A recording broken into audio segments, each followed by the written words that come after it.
Center's webinar series, Maximizing Lifelong Brain Health in MS. Today's topic is Understanding the Legal Issues of Disability. This presentation features Tom Stewart, a physician assistant and disability attorney. He runs the legal clinic at the Rocky Mountain MS Center and has been involved in the medical and legal care of people with MS for more than a decade. This webinar is scheduled for 1 hour. The first 45 minutes will be a presentation from Tom Stewart. If you missed something on a slide, we will be archiving this webinar on our website, www.mscenter.org, so you can replay it at any time. We'll reserve approximately 15 minutes at the end to answer questions from the audience. You can submit questions at any time during the hour by typing them into the chat window on your screen. We will answer as many questions as time allows. With that, we'll turn it over to Tom.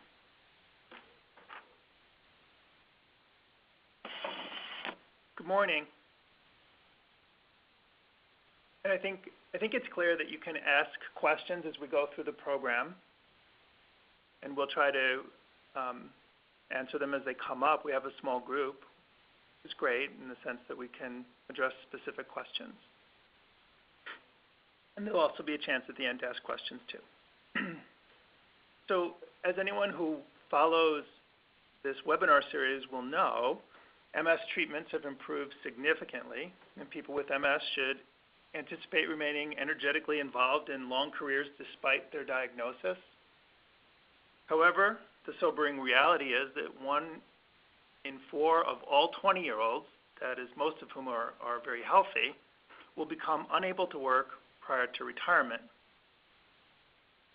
So for purposes of this talk, disability will refer to that. So when I say disability, I will generally be referring to the inability to work due to an injury or illness, and in this case, of course, I'm thinking specifically about an inability to work due to MS. And so because disability is so prevalent, it's a good idea for everyone, especially people with a chronic disease like MS, to understand whether and how they are protected if they lose the ability to work.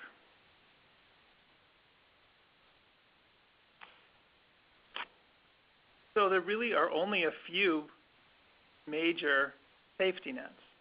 So for people who lose the ability to work, but before I want to move on, I want to acknowledge a few other things. So there's a lot involved in being in the workplace.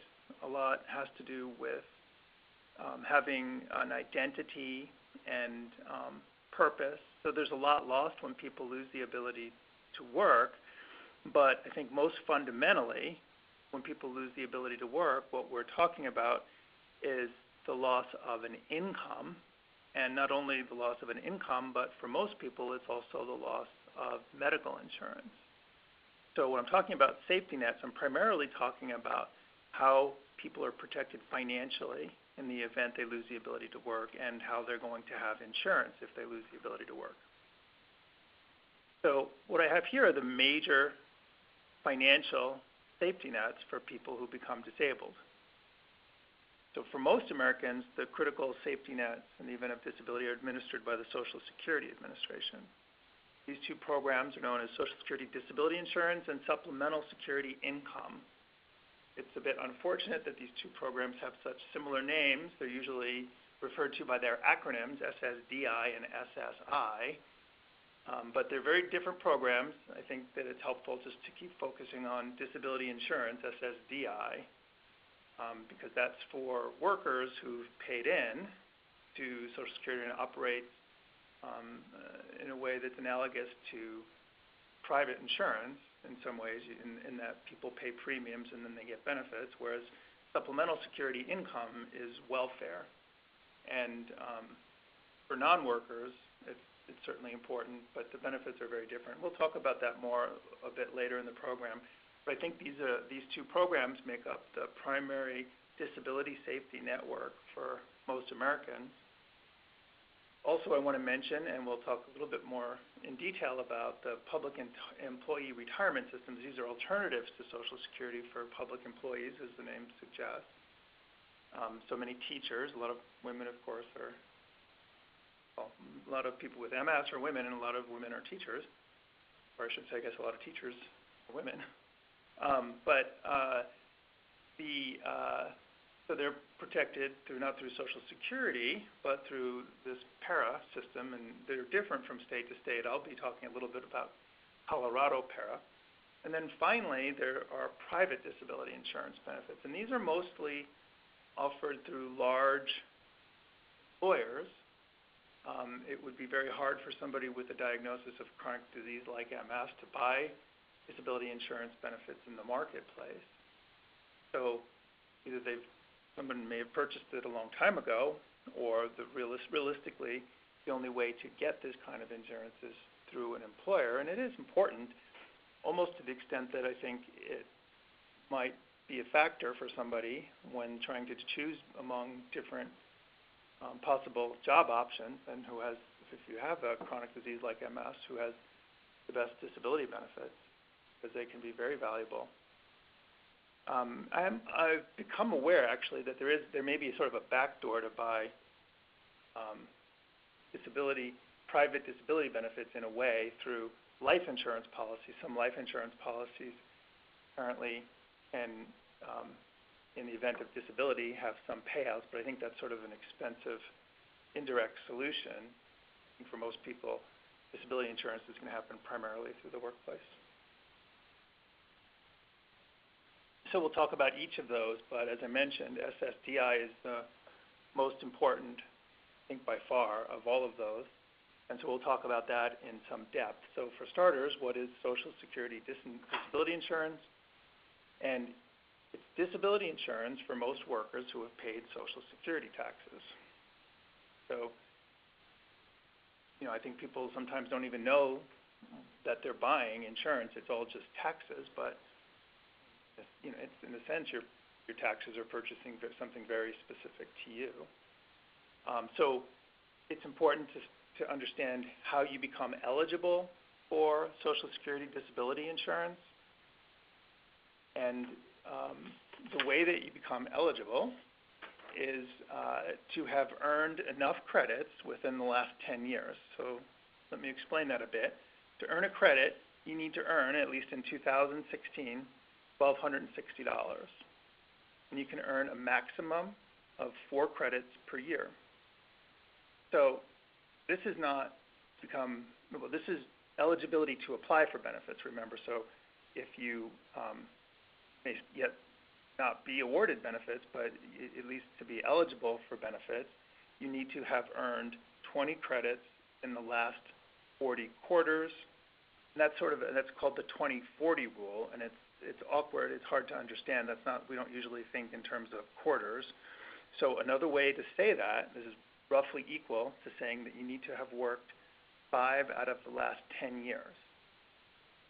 And so, and those 5 years do not need to be continuous. So intermittent work is fine as long as the total is 5 years out of the last 10.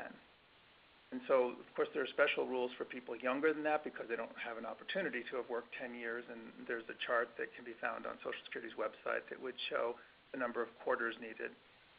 And ultimately, the best way to find out if somebody's really in the process of applying for disability, to find out if they have enough credits, is to call Social Security. For most people who've been working most of their life until recently, really this won't be a problem. It's where people have stepped out of the workforce or have had sort of an intermittent work history where this becomes particularly important.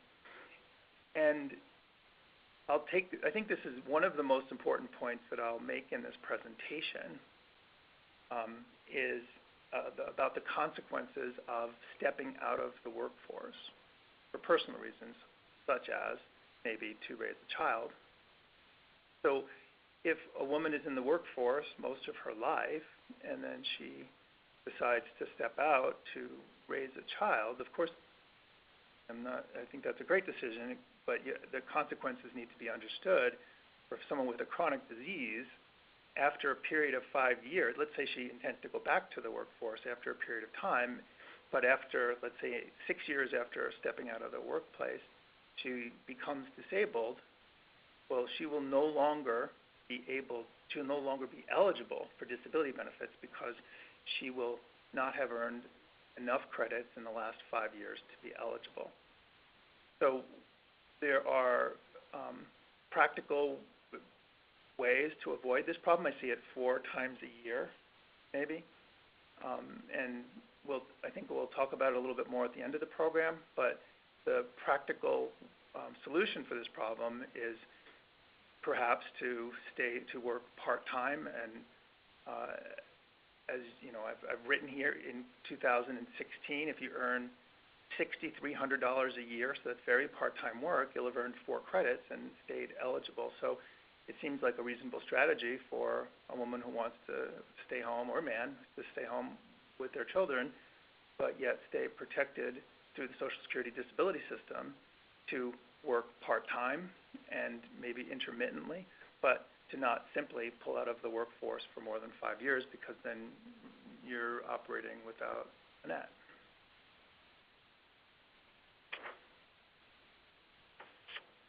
So this slide is, the top of the slide should be understood as a very, very loose estimate of the size of a monthly benefit that Social Security might provide. So, in fact, I'm sure the second number on the right side of the slash is probably wrong. But a lot of people want to know, well, what would be my benefit if disabled? And this is just to kind of give people a sense of how much money is potentially at stake if you get an award of disability benefits. And this is just for the disabled worker here on the left. So if you've been earning, for example, a 40-year-old who's been earning about $25,000 for most of her life, she would be entitled to, if she's found disabled, a monthly benefit of about $1,020. And then you can see that for people who are higher earners, it goes up from there. And then, but I would like to just note that at this point, I think that this is pretty modest amount. I don't think most people would willingly accept this if they could stay in the workforce. So this is it for them. And so I think there's not a lot of incentive for people to go out on disability unless it's really possible for them to stay in the workforce. And then I'll also note that through SSDI, family members are entitled to benefits. So specifically minor children, so children under the age of 18 are also entitled to a benefit above what the disabled worker gets. And that number, that age, is up to 19 if the child is in high school still. In addition to minor children, adult disabled children, that is, who are disabled before the age of 22, are entitled to benefits if the parent becomes disabled. And this is interesting, the way this works out is, so let's assume that we have a developmentally disabled 30-year-old and a 50-year-old mother with MS who is found to be disabled. Well, now the 30-year-old would become entitled to SSDI benefits because at age 50, the mom was adjudicated to be disabled. And of course, the hard part may be to prove that the child was disabled prior to the age of 22. In addition, spouses of disabled workers can get a separate benefit as long as they have a child under 16 or be at least 62 years old. Even divorced spouses in some instances can be eligible as a beneficiary on the disabled workers benefit. So there is a family maximum too, and that comes into play often. So the family maximum would be about 150% of what the disabled workers benefit is. So another question that people have is, well, what is my probability of successfully proving a disability claim? And I think this slide teaches a lot about that, and also sort of teaches about sort of the appeals process quite a bit, how cases progress through the disability system, because of course there are levels of appeal. And so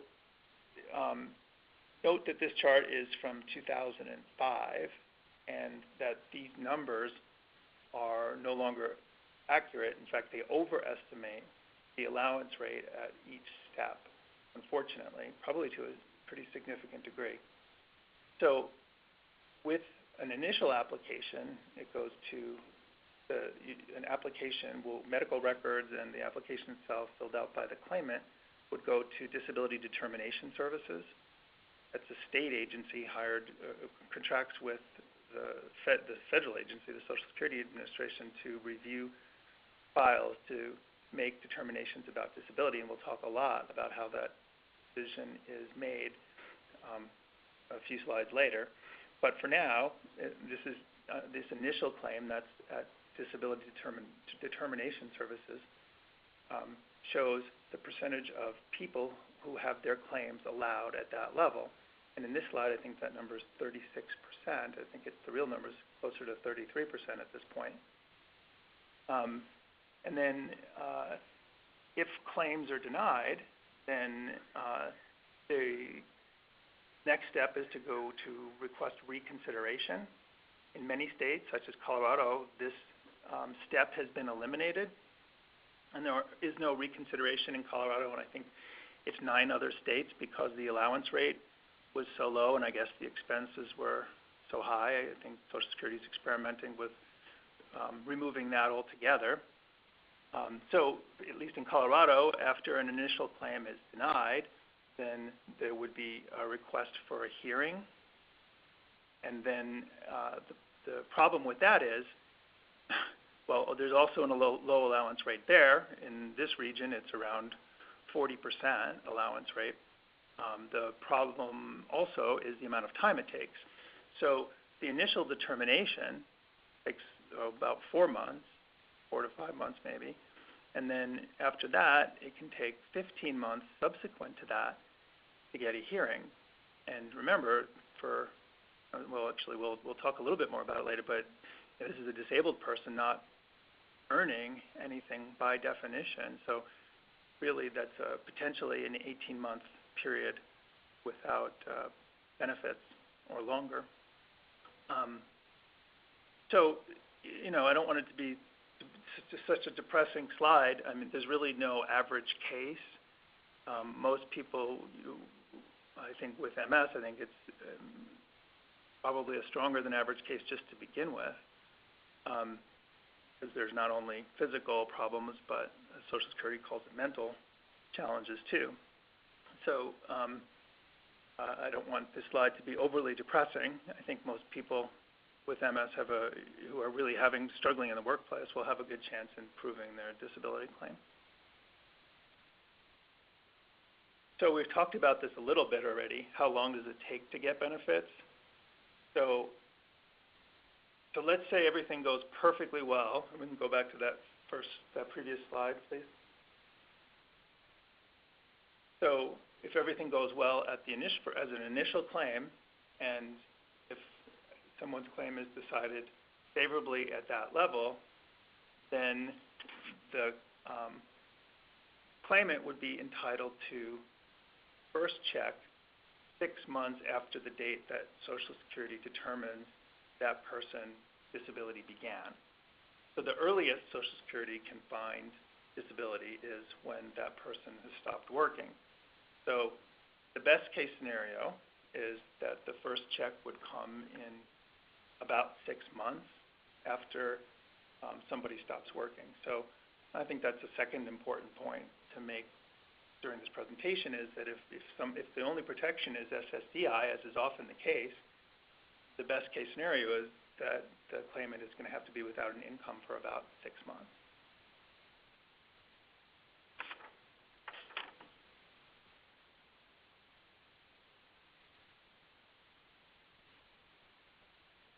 Okay, so now I'm going to talk a little bit more briefly about SSI. I've already said some things about it. So again, that's supplemental security income, and it's a federal income supplement program funded by general taxes. It's not payroll taxes, unlike SSDI.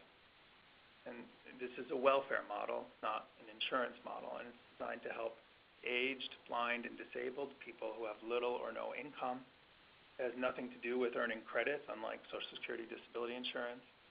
And what it the purpose of SSI is to provide income, cash, to meet basic needs for food, clothing, and shelter. And you can see that the monthly benefit for somebody who gets SSI is $735 per month. And if there are two SSI eligible people together, the maximum would be $1,100 per month. There are no family benefits for people who are SSI recipients. What's the same, I guess, about SSI and SSDI is that both are administered by the Social Security Administration and both use the same definition of disability. SSI is a critical program and it needs to be there, but in a way it's a program that most people, I think, would hope never to have to need, because the requirement to receive SSI is really pretty deep poverty. So as a sort of the most challenging cases, most sort of desperate cases in terms of financial need, wind up in being SSI claims. And so, as we said at the beginning of the program, losing a job means many things. It means loss of sort of identity and purpose, maybe. I mean, I think they can be redefined, but also an income stream, and importantly, medical insurance. So what is a disabled person entitled to in terms of medical insurance? And fortunately, the disabled worker is entitled to Medicare if they're found disabled. It's important to know that there's a 24-month waiting period before Medicare, before the disabled worker is entitled to Medicare. And also, so it's actually 24 months from the time they're entitled to their first check. And if you'll recall from a previous slide, it takes 6 months approximately, best case, to get your first check after you stop working to be found disabled. So it's 6 months plus 24. So it's really a 30-month period that people will have to wait before they're eligible for Medicare from the time they stop working. And then, so the question is, what do people do in that interim? And the answer sometimes it could be COBRA. So if Social Security finds somebody disabled, it extends the time they're eligible for COBRA. But as a lot of people will learn, that's really not a great solution for somebody who doesn't have an income to be paying, I don't know, $800 or so monthly benefit. There's also people without an income, at least for now. We're on the just after the presidential election, it's hard to know the fate of Obamacare, but at least now, and in Colorado, someone without an income would be eligible for Medicaid during that interim. Now, unless they're married, say, and their spouse has an income, then they probably wouldn't be eligible for Medicaid. But perhaps if the spouse has a good job, there may be an opportunity to get benefits through the spouse's employer. So for people who are getting SSI, they will be entitled to Medicaid because their income is so minimal. There's no waiting period for that. In fact, currently, at least in Colorado, there's no requirement of finding a disability either. So I think the heart of what people want to know about disability sometimes is, well, how does Social Security define disability? And it's very technical, but I'll try to provide a high-level review of the process here. So the definition of disability is, as you can see on the slide, it's an inability to engage in any substantial gainful activity, talk about that, by reason of any medically determinable physical or mental impairment. In other words, you need a diagnosis. Of course, people with MS generally will have a diagnosis. Now, if it's possible MS or you're getting worked up for MS, then maybe there is no yet medically determinable physical or mental impairment, which can be expected to result in death, or which has lasted or can be expected to last for a continuous period of not less than 12 months. So so let's look at and what Social Security has done is turned this definition into a 5-step analysis. And so we'll go through each of those different steps, right, starting now. So if you'll recall, there was a question about substantial gainful activity. So this is the beginning of the analysis for Social Security. So is the individual working above substantial gainful activity level? And so that's out of date there. I'm sorry, I thought I'd changed that. For 2016, the SGA is $1,160 per month. It's more for blind people. It's $1,640 per month for blind people. If people are making that or more gross, that is before taxes, then they're working at the SGA level, and their application for disability benefits will be denied at step 1. This is fundamental to the way Social Security works. Is disability means can't work, and if you're working, it means by definition you're not disabled, no matter how severe your symptoms are.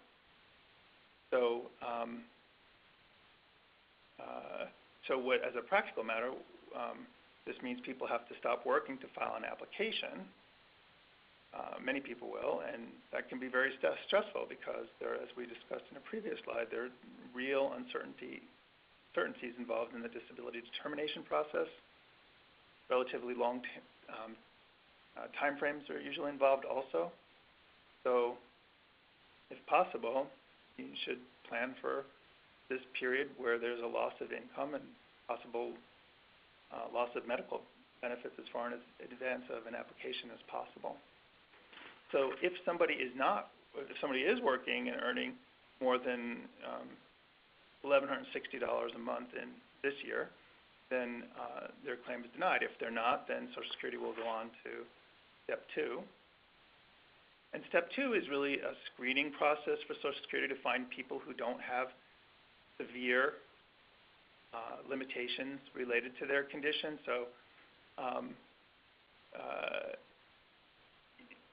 if somebody, they have to have some limitations in the workforce. I mean, so in other words, having a diagnosis of MS is not a disability. You need to have symptoms of MS that are interfering with function, with limitations that are causing limitations in the workplace.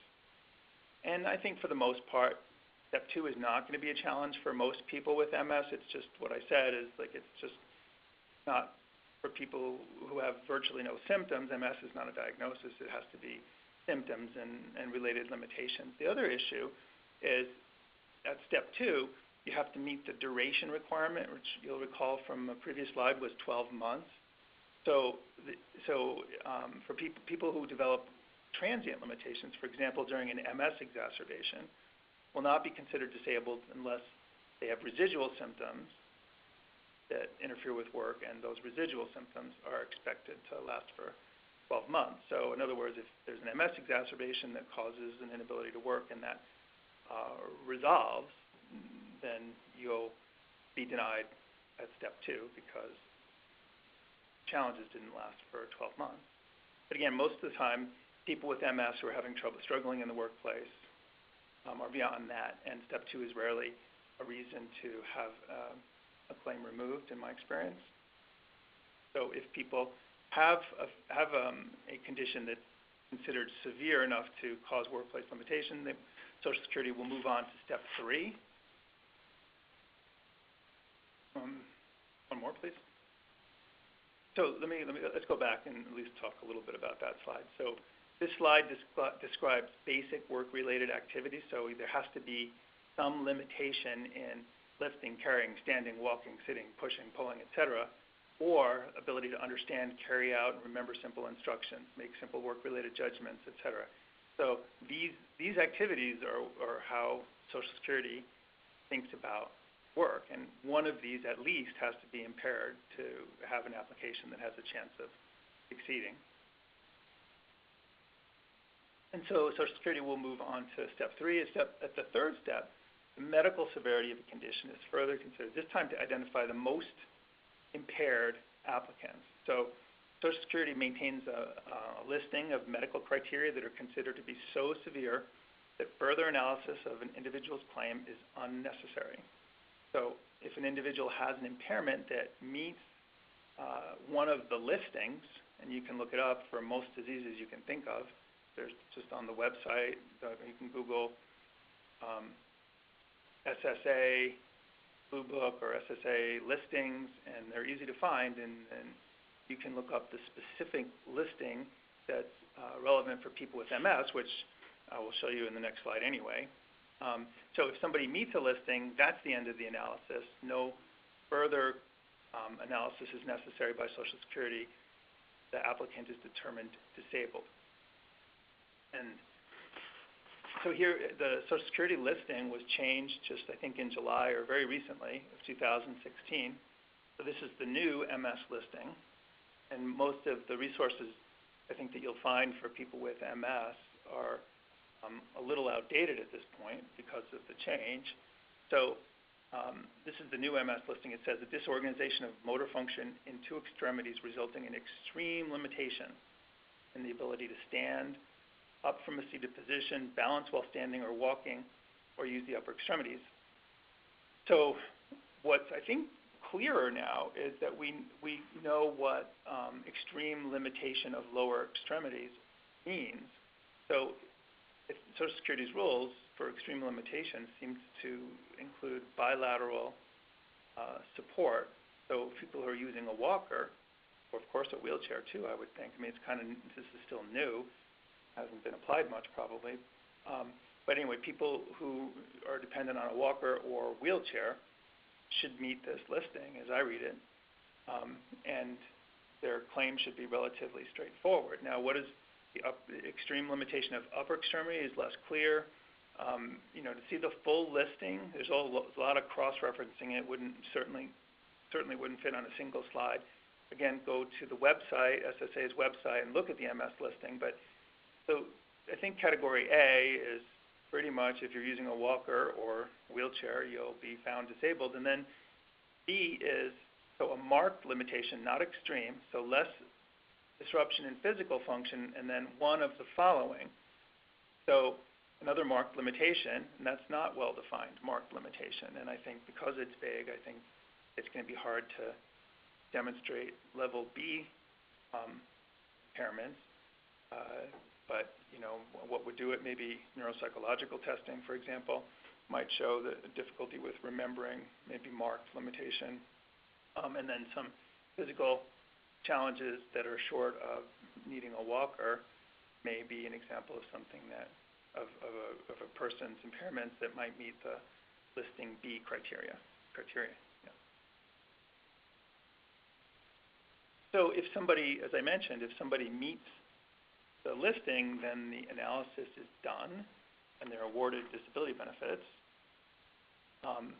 But if not, their claim still has a chance of succeeding, and a real chance. I don't mean to make it seem like it's a long shot. That I'd say most MS cases probably are not awarded on the basis of a listing, but rather what's coming next, steps 4 and 5. So before going on to 4 and 5, Social Security will determine a residual functional capacity, or RFC. So that's a function-by-function assessment of the individual's maximum ability to do sustained work-related physical and mental activities on a regular and continuous basis. That's a very important phrase, 8 hours a day, 5 days a week. So, of course, people with MS have variable symptoms and, you know, worse on hot days, and sometimes people just have bad days too outside of weather changes. And so while it may be possible to do some jobs some days, on other days it would be like, well, I can't come in today and I'll come in tomorrow if it's not too hot outside. And you know, obviously to most employers that sort of lack of regular and continuing availability would be a problem. So I think the next page shows another like kind of example of how an RFC is filled out. So you can see that, so the first one is sort of like lifting, what's the maximum amount a person can lift for what period of time. So a person can lift 10 pounds occasionally only, they'd probably be on track for having their abilities identified to start with as sedentary by the Social Security Administration. So there are a lot of these. Trying to go back to that other slide that I had shown that had the basic work functions in it. Let's just real quickly show kind of, and this is not a complete list. So these various things can be analyzed in terms of that graph, not just lifting or carrying. And so that Social Security will establish an RFC for an applicant. Here's what they can do. And then they'll go on to step 4. So at steps 4 and 5, that's when the residual functional capacity will come into play. At step 4, Social Security will compare a person's RFC with her ability to do past relevant work, which generally includes all of the work performed during the previous 15 years. If the RFC limits the ability to do past relevant work, either as it was performed or as it's generally performed in the national economy, Social Security will find that you are not disabled. But if you can't do your past work, then Social Security will go on to step 5, which is the most confusing and technical of all. Actually, we'll skip the next slide. Kind of covered it. First, trying to get going a little faster here. So at the 5th step, Social Security will consider an individual, in addition to their limitations as described in the RFC, they'll consider their age, education, and work experience to see if they can make an adjustment to other work given that they can't do their past work. So if an individual can make an adjustment to other work, she will be found to be not disabled. And if she cannot make that adjustment to other work, then she will be considered disabled. So and these really don't come into play, as you'll see on the next slide. At age 50, these vocational factors become increasingly important. So SSA considers age to be an increasingly limiting factor in the ability to adjust to other work once people reach the age of 50. Education, so generally people with less education will find it harder to adjust to other work and therefore easier. It will be easier for them to be awarded disability benefits at these steps. And then work experience. People with unskilled past work will find it harder to adjust to other work and therefore easier to, or more likely to be found disabled. And so let me just get kind of, I'll give an example of that. So assume Social Security finds that MS symptoms limit a woman's ability to sedentary work, which we talked before is able to lift and carry a maximum of 10 pounds, 33% of the time, right? And there's some other requirements, but so if she has only a high school education, has only done unskilled work in the past, then a finding of disability will depend on age. So if the applicant's 50 years old, she will be found disabled. If she's 44 years old, she will not be found disabled, just to kind of show the complexity of age and how that is intertwined in the decision about disability. So the next slide here. So how do you actually improve your probability of succeeding? I'm not going to bother with the specifics of this slide, except to say that the answer to that question is yes. It's very helpful to have an attending physician summarize your diagnosis and your findings on exam, maybe MRI too, and especially if you meet a listing, going back to step 3, in other words, using a walker, to have that described in detail, and I have an example of that later in the slide, should be very helpful. And to my way of thinking anyway, almost there's no perfect system in Social Security. Social Security will make mistakes sometimes, but that's the kind of claim that should almost certainly succeed. So objective medical evidence is probably key to any claim. If, especially the diagnosis, that should be done by a physician,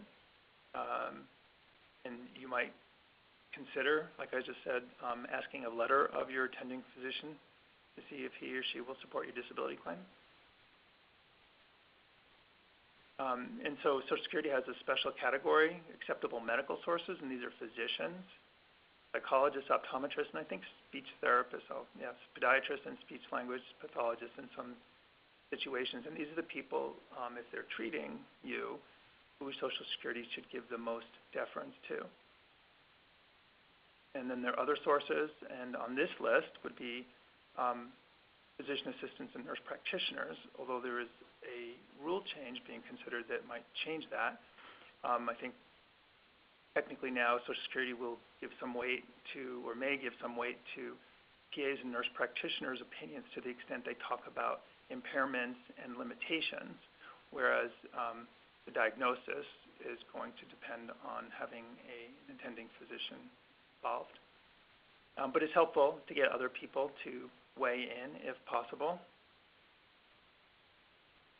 with other letters. And so here's a sample letter of what a physician might write. And again, this is kind of the easiest case, and I won't certainly read the whole thing, but sort of I'm writing this letter in support of someone's application to receive disability benefits. How long the neurologist has been treating the patient establishes that this is the attending physician. Diagnosed with MS, there's the impairment, right? And then it says she has disorganization of motor function. I mean, I don't know if that's a medical thing at all. I don't think so. But it's legal language and 2 extremities. Again, this is what the listing is. And of course, the neurologist can only really write this if it's true. But if you skip down, she generally uses a walker whenever she leaves the home. I think that's the kind of thing that would be most persuasive for Social Security. And if that's backed up by the office visit notes, that should be an easy claim for Social Security to award. So we're going to skip a little bit here. This says how to begin the process for SSDI benefits, so you can go online and start it. Okay, so let's talk a little bit about PARA. We already mentioned that that's an alternative retirement and disability system available for people, state employees, or people who work for schools sometimes, or other municipal employees. So I'll use Colorado PARA as an example, although it varies by state. So it's important to know for PARA disability benefits, you need to have worked 5 years. And then this is a major difference, a disadvantage to being in PARA as compared with Social Security disability benefits, is that there's a 90-day limit for applying after stopping work. So it's not, and you remember, for Social Security disability, you're protected for 5 years if you've been working continuously for more than 5 years prior to that. And then also, it's good to note that the PARA, people who pay into PARA also pay into Medicare, and so that's probably how you're going to get insurance if you're found disabled, is to make a separate application for Medicare. Next slide. And then private disability benefits, as I mentioned, these are usually available only through the employer, unless they're purchased prior to diagnosis. And these are variable. It's hard to say what they are. You should ask for a plan summary if you want to know what the details of your plan is. Usually, there are either short-term and long-term disability benefits. Short-term disability benefits, when they're there, they're usually designed to cover that 6-month elimination period that SSDI has. Hopefully your policy also has a long-term disability, also includes long-term disability, and you should know that there are, broadly speaking, 2 types of long-term disability claims. There are so-called own-OC or any-OC policies, jargon for own occupation, which means you're eligible for benefits if you lose the ability to perform your own occupation. So I always think of sort of the rocket scientist here who has MS maybe and develops some mild cognitive problems but no other limitations. That person should qualify for disability benefits under an own occupation policy. But there are other kinds of policies that are any occupation policies, which is to say you're only entitled to disability benefits if you become unable to do your own occupation. So if in that example, the rocket scientist who has mild cognitive limitations could possibly, is 40 years old, can possibly do unskilled work.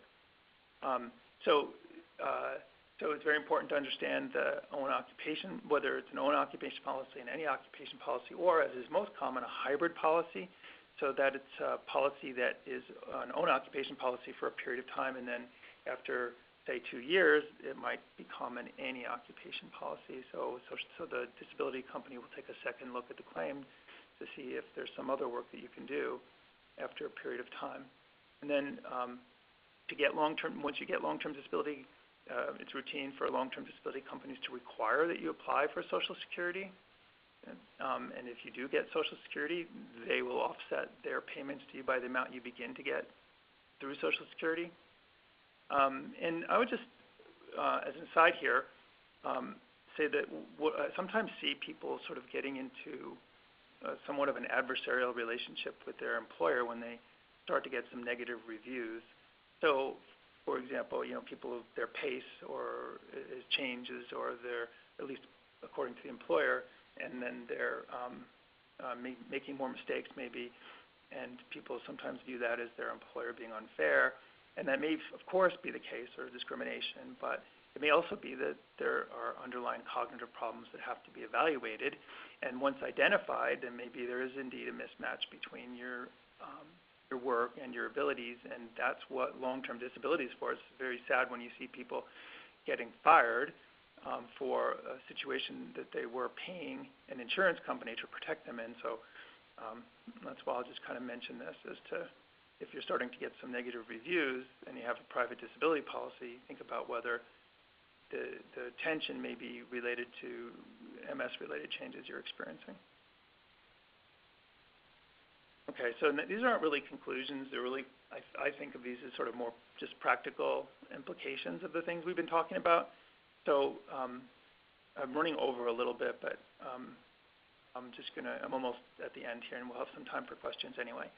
So workers who have a long history of paying Social Security taxes, they'll have SSDI coverage for a period of time after they pull out of the workforce, but remember that it lapses after 5 years, which is, relative to other policies, very generous, but not infinitely generous. So you need to keep a watch on the clock if you're out of the workforce and you have a chronic disease. So we already talked about the fact that SSI protection is very unlike SSDI. It doesn't lapse at all after stopping working, but it's not helpful unless you're really completely indigent. So obviously this is sort of a worst case scenario that you need to be applying for SSI benefits. So remember also that if you are paying into Colorado Public Employees Retirement benefits, you must apply within 90 days, as the different states have different time limits. If you have private disability benefits, you need to apply immediately. So again, very different from Social Security. If you're again, we talked about this a little bit. If you're paying Social Security taxes, consider staying in the workforce. If you have a chronic disease like MS, at least on a part-time basis, or return intermittently rather than opting out entirely for 5 years or more, because you lose those protections. So continue care with a physician, in this case a neurologist, for a lot of reasons. Of course, I'm not just talking about disability. You really need to have a neurologist for medical reasons, but also if you're going to have any kind of disability benefit, you're going to need somebody to substantiate your claim. And some people try to go it alone, and in other senses that's fine, but you might wind up in trouble if you are trying to apply for disability benefits and you haven't been seeking care. You should talk to your physician or other healthcare provider about your symptoms and limitations at each office visit as early as you begin to experience them. So there's a record of it in your office visit notes. If possible, talk to your physician or other healthcare provider prior to stopping work. And they're going to be, when you apply for disability benefits, your healthcare provider is going to get a form that's unpleasant to fill out because they have a lot of questions. So a heads up, willingness to come in and discuss it, maybe is probably a very good idea. Make sure that they're willing to support your disability benefits. Of course, maybe what you really need is treatment rather than to get out of the workforce, and that's another reason to talk with your healthcare provider prior to stopping work. Have that communication going. And then even if you are eligible for benefits, do not assume you will automatically be found disabled. Claims of all types, probably less so short-term private disability claims, are frequently denied. remember that your most reliable safety net is comprised of friends and family. Expect to rely on them financially during the process of applying for benefits. So think about how you're protected individually. I mean, are you paying SSDI benefits? I mean, if you're indigent, you might be eligible for SSI, unfortunately. Are you paying into para? Have you worked 5 years? Do you have private disability benefits? How long is your short-term disability coverage? And do you know the nature of your long-term disability policy? Are you protected in the event you become disabled from doing your own occupation, or is it in any occupation policy? How are you going to get medical insurance? For most people, the answer is going to be Medicare. If you have private disability benefits, they're going to require, as I mentioned, applying for Social Security, which will get you an award of Medicare. But again, there's that waiting period. We'll use COBRA. That's good for a certain amount of time. And then, again, this is so subject to the political winds right now, but you may also, if you have no income, and let's say you're waiting for a hearing, which has been, maybe 18 months out, you have no income, you may be eligible for Medicaid during this gap. Hopefully you have a spouse again, or other spouse where you can get medical insurance through his or her employer. And so we've talked about this one already. It's duplicate. Please change. I think we've talked about all of these too. I'm sorry. Oh, this is an easy problem to miss. Be careful moving from para to private jobs. So you may wind up unprotected by either system. So let's say you stop working from para and take a job at a private school as a teacher. Well, after 90 days, you become disabled somewhere along the way. So you're no longer eligible for para after 90 days, but you haven't worked long enough at, let's say, the private school to earn eligibility for SSDI. So for that period of time, again, you're working without that disability income protection safety net. I think you should seek expert help as early in the process as possible, prior to a long-term disability claim or a Social Security claim especially. And then finally, I think you should consider the politics of how disabled people are protected. I always think there, but for the grace of God, go all of us. SSDI is imperfect and can be improved, but there are constantly efforts to make it even more difficult to access benefits. So these are not merely other people's problems. Okay, so we'll have. Thank you very much. So we do have a question that came in about para. She says, I am a 58-year-old retired teacher through para. Am I eligible for disability if I'm already retired? I was just diagnosed. Probably not. I should have mentioned I'm really not an expert in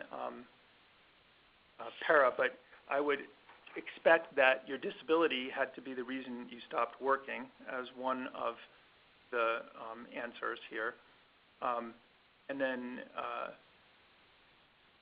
I'm not sure, too, whether it's past the time that you can apply for those benefits.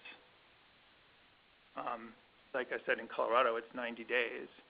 I mean, of course, there's nothing that says you can't apply, but I guess the question is, are you likely to be approved? And if there's been more than a 90-day gap or your disability began subsequent to when you were teaching, I don't think that's likely to work. Plus, you're already getting retirement benefits. And the way I think about disability benefits, at least in the Social Security context, is that disability benefits are basically early. They're your retirement benefits just provided to you early because you're no longer able to work. So, I mean, I just to be clear, I don't think I'm an expert in para, and I'm not sure what state you're from in any case.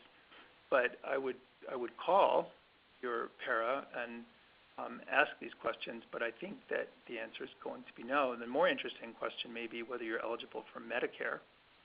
So most people who pay into para are also paying for Medicare, and that's a separate application process.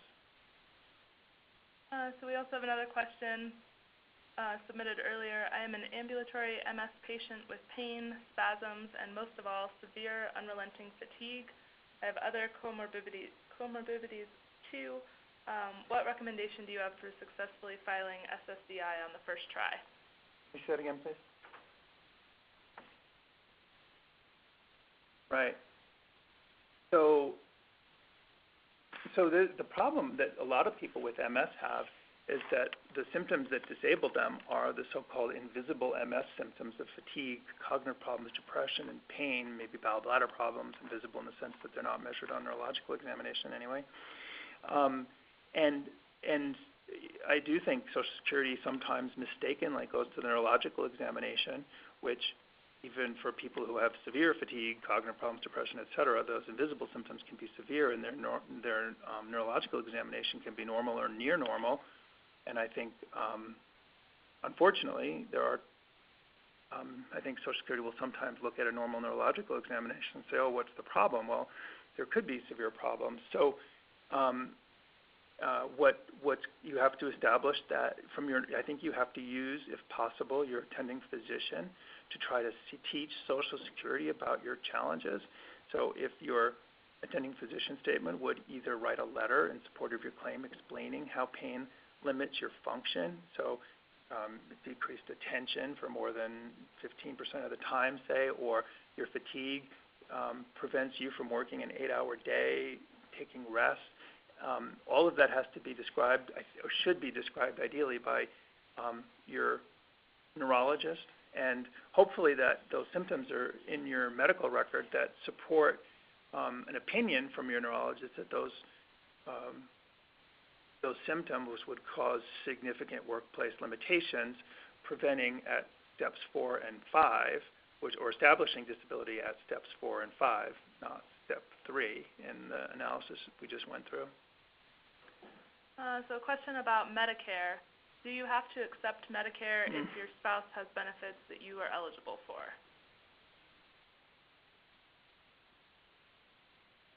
I don't know the answer to that. I'm sorry.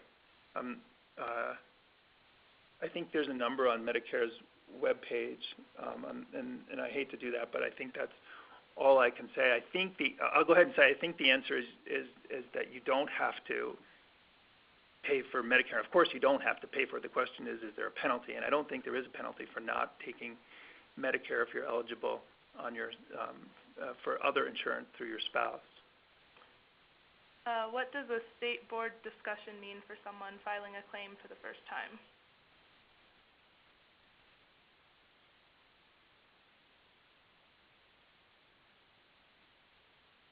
What is a state board discussion?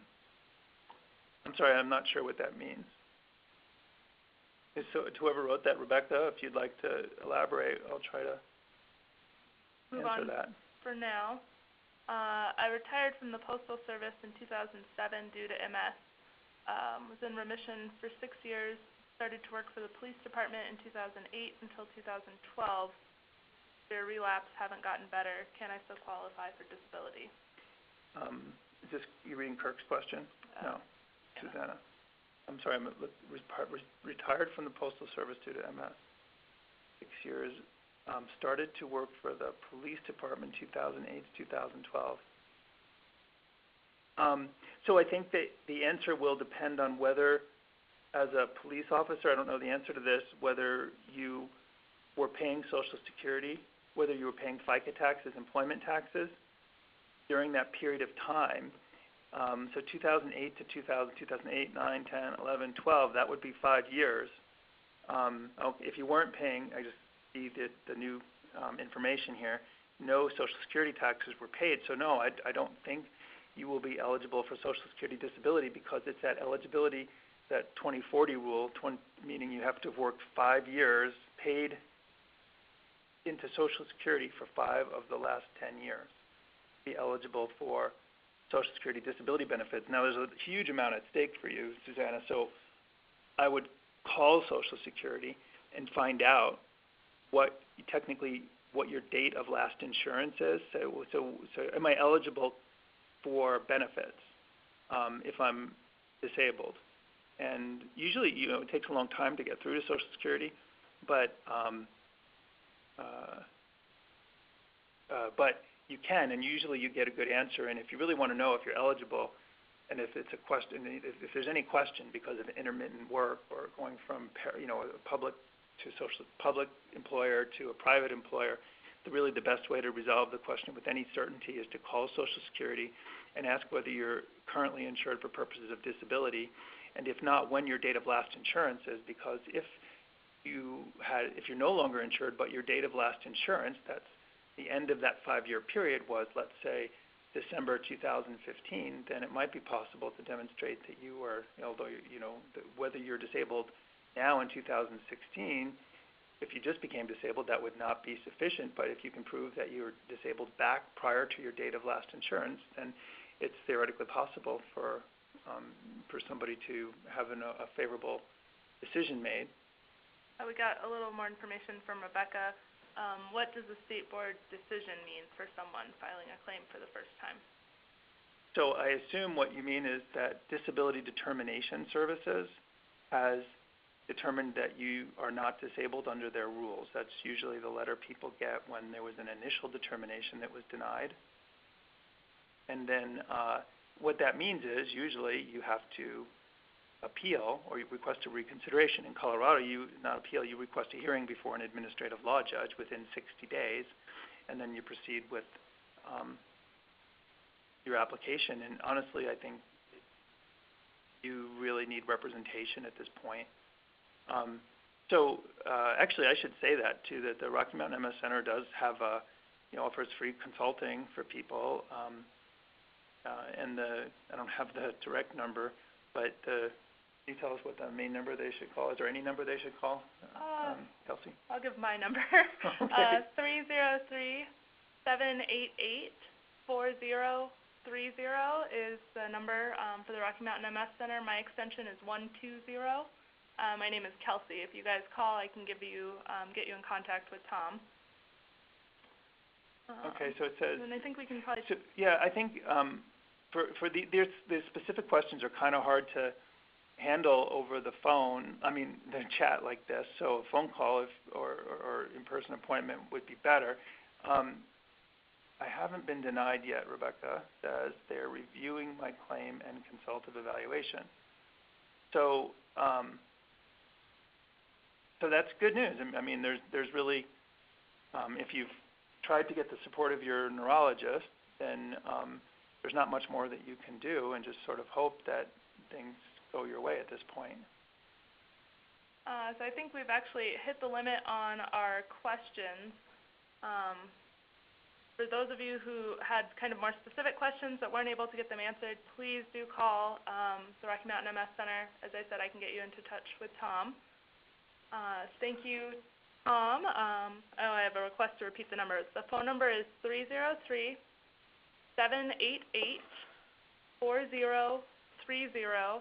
The extension is 120.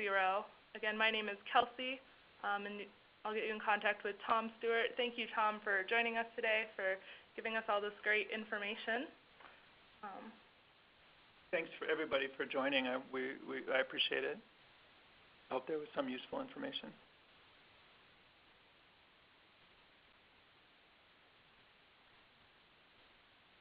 Thank you. Please stand by.